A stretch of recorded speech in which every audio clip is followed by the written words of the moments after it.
తిమోతికి రాసిన 2వ పత్రిక 3వ అధ్యాయము 17వ వచనం చదువుతున్నాను, వినండి. దైవావేశం వలన కలిగిన ప్రతి లేఖనం ఉపదేశించుటకును, ఖండించుటకును, తప్పు దిద్దుటకును, నీతి యందు శిక్ష వేయుటకును ప్రయోజనకరమై ఉన్నది. ఈ వాక్యము ఎలా కలిగిందంటే ఇది దైవావేశం వలన కలిగిన లేఖనాలు, అంటే గాడ్స్ ఓన్ ఇన్స్పిరేషన్.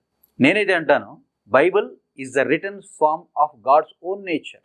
దేవుని యొక్క సొంత స్వరూపం, లిఖితపూర్వకంగా అందుబాటులో ఉన్న దేవుని యొక్క సొంత స్వరూపమే దేవుని యొక్క వాక్యము.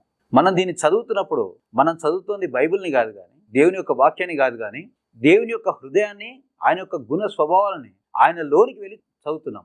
దాన్ని ఒక్కొక్కటిగా మనం తెలుసుకుంటున్నాం. మనము దేవుని యొక్క వాక్యాన్ని ధ్యానిస్తున్నప్పుడు, దేవుని యొక్క మాటల్ని మనం చదువుతున్నప్పుడు మనకు తెలియకుండానే మనం చేసే పని అదే. దేవుని యొక్క హృదయంలోనికి చొచ్చి, ఆయన స్వభావంలోనికి చొచ్చి, ప్రతి విషయంలోనూ ఆయన గుణం నేచర్ ఎలాంటిది, ఆయన స్వభావం ఎలాంటిది, ఆయన ఏ విషయంలో ఎలా ఆలోచిస్తాడు, మంచి చెడుల యొక్క నిర్వచనాలు ఏంటివి అనేది మనము దేవుని లోనికి వెళ్ళి ఆయన గుణ స్వభావాన్ని మనము, ఆయన ప్రేమను, ఆయన నీతిని మనము పరిశీలిస్తున్న వారమై ఉంటాము. దేవుని యొక్క వాక్యంలో ఉన్న ప్రత్యేకత ఇదే. దేవుని యొక్క వాక్యము మనకు అందుబాటులో ఉంచడంలో దేవుని యొక్క ఉద్దేశం కూడా అదే. నీవు దేవుని వాక్యాన్ని ధ్యానిస్తున్నప్పుడు నీలో ఉన్న స్వభావాన్ని కాకుండా దేవునిలో ఉన్న స్వభావాన్ని నువ్వు తెలుసుకుంటూ ఉంటావు. హెబ్రీయులకు రాసిన పత్రిక 4వ అధ్యాయం 12వ వచనం.